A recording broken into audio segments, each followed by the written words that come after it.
Go with the Joe Exotic t-shirt for today's video.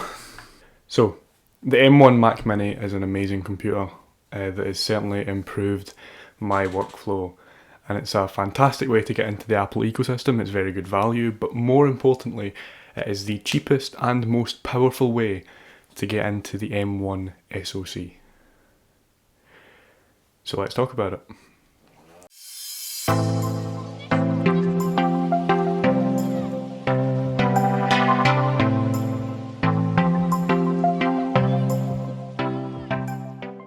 So let's start off with the purchase process. I ordered my computer from the Apple Store app, and it's as easy as ever. It's insanely streamlined and very easy to order from there.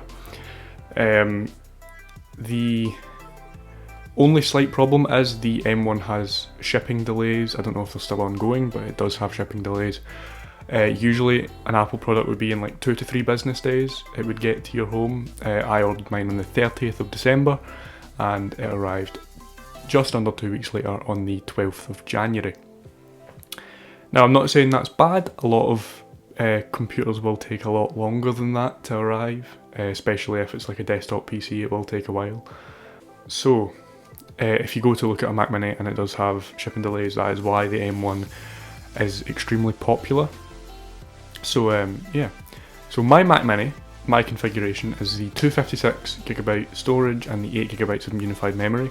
It is the cheapest variant of the Mac Mini. It is £700. I ordered mine with an education discount, so mine was £630. So that's just something to keep an eye out if you have the education discount. This is insanely good value. So the computer has a fantastic array of ports. It has 2 USB-A 3.0, I think it is just 3.0, capable of up to 5GB per second data transfer speeds. There's 2 Thunderbolt 3/USB 4 ports capable of up to 40GB per second data transfer speed, and also DisplayPort out, etc. There's a gigabit Ethernet port, but there's a rumoured 10GB Ethernet option coming soon. There's the HDMI 2.0 port, and there is the obviously power input for the power supply. This computer is the only computer that I have tried that I can actually get the full capabilities out of my monitor. My monitor is a 165Hz refresh rate from MSI, it has HDR support, it's a good monitor. My MacBook Pro, which is down there, I could only get 120Hz out of it with no HDR support, and that was using a variety of like docks for it with HDMI. I used 2 docks, and then I direct USB-C to HDMI cable. It was only supporting 120Hz and nothing else than that. So that's something to be aware of if you're ordering a MacBook Pro. Be sure to use a high quality cable or dock. Oh yeah, I forgot to mention the Mac Mini also has a headphone jack. There's no external power brick on the Mac Mini, which is fantastic because other computers of this size and weight often have an external power brick, just to save on manufacturing costs and size, because it would obviously be bigger if they implemented it into the computer itself. The Mac Mini itself also supports Bluetooth 5.0, which is good, but I don't think it can take full capability of sending to 2 devices at once. It also supports Wi-Fi 6, which is good, and obviously the Ethernet jack if you want to go wired. Now, I have previously spoken about the M1, so I will link that video somewhere along the top. If you want to go and look at the in-depth specs. In a summary, it's an 8-core CPU, 8-core GPU, 16-core neural engine, which is surprisingly good. Doesn't have hyperthreading, and I think it clocks at 3.2 GHz, which is, you know, it's not bad. Let's quickly jump into the experience of what it is like to use the computer itself. I have to say it is absolutely amazing to use it. One thing I have noticed is it is entirely silent. So one thing I actually did was I ran the thermal throttle test on Cinebench R23. It runs the multi-core or single core, whichever you choose, for 10 minutes. So that's, I think it can do like up to 8 or 9 passes of the multi-core in that 10 minutes. And I didn't hear the fans kick up once. Not once. Which was absolutely incredible. And going back to using my Intel MacBook Pro just for using about the house for portable work, the fans kick on when that is being woken from sleep, which is, it's just different. You need to experience an M1 computer to actually have that complete silent operation. Right now it's actually taking the input in from the microphone, and it has some of my talking points, and it is silent. So just before I recorded this video, I ran a Cinebench R23 test. Let me just look at the results.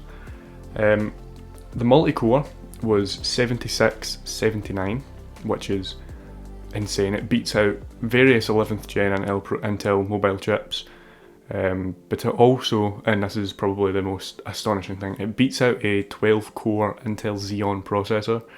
I think it was the 5650 Intel Xeon 12-core 24-thread processor. It beats that out in single and multi-core score. It's unbelievably quick. And in single core, there's only one processor that beats it, and that is a, bear with me here, Intel Core i7 1165G7 mobile chip that has been clocked up to the higher variety TDP. Usually it's a 15 watt processor. This was running at 28 watts, which gave it the edge. I think it got over 1500. This was just around 1400, which is still incredible. It beats out several Ryzen processors and other Intel processors. It's unbelievably quick. So another thing that I like to test is gaming.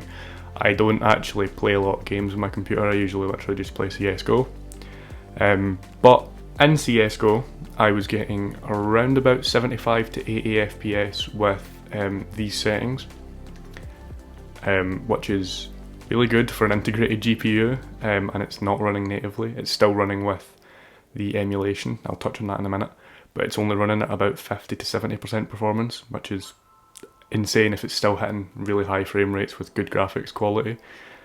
Now, going on to the compatibility layers, there are two.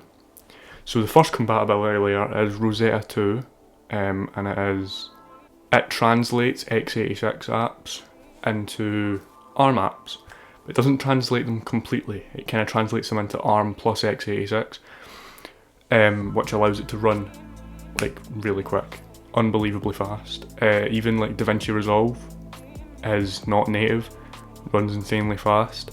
I am now just about to try the DaVinci Resolve 17.1 beta, which has support for the M1 natively, so it's a native app, which should make it even faster.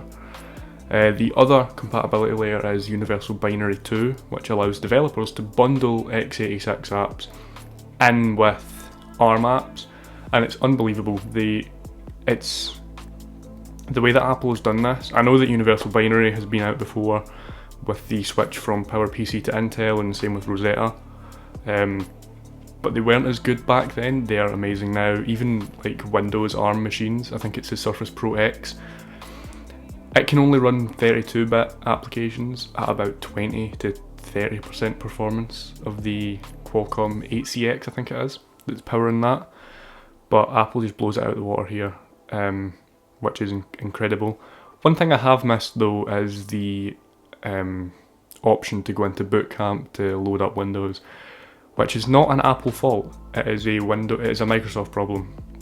They only allow Windows on ARM to be used on a machine that is preloaded with Windows on ARM. So unless Apple just drops macOS 11 Big Sur and just in favour of Windows 10 on ARM, that's the only way we're going to get it for now. But hopefully that will come. I think there's an update to Parallels, the virtual machine emulating software, which allows Windows on ARM to run on it. And it runs well. I haven't tried it myself.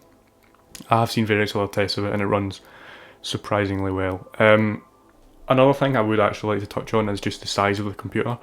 It is ridiculously small.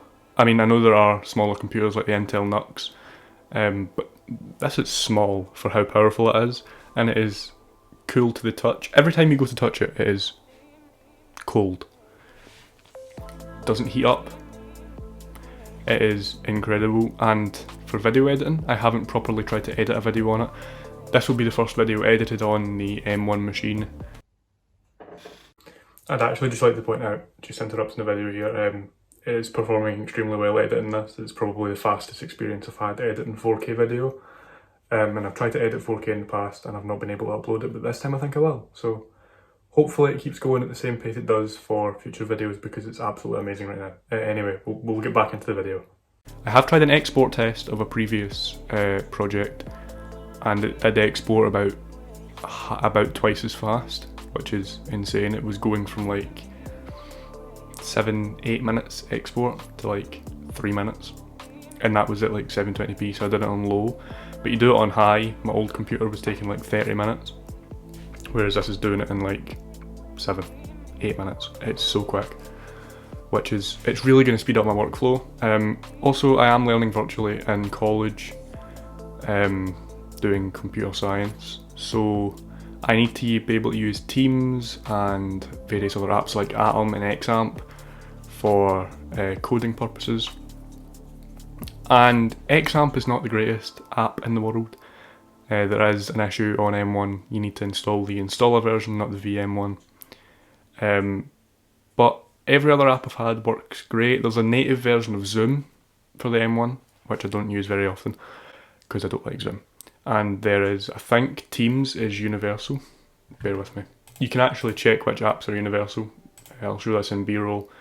You get into About My Mac, storage, and then manage, and then click the applications one, and it'll tell you which apps are universal, Intel or iOS or Apple Silicon only. So for example, Steam is Intel, so it's being emulated. But for some reason, whenever I look at XAMPP, it just says other. So it's not an Intel app, it's not a universal app, it's not iOS, and it's not Apple Silicon.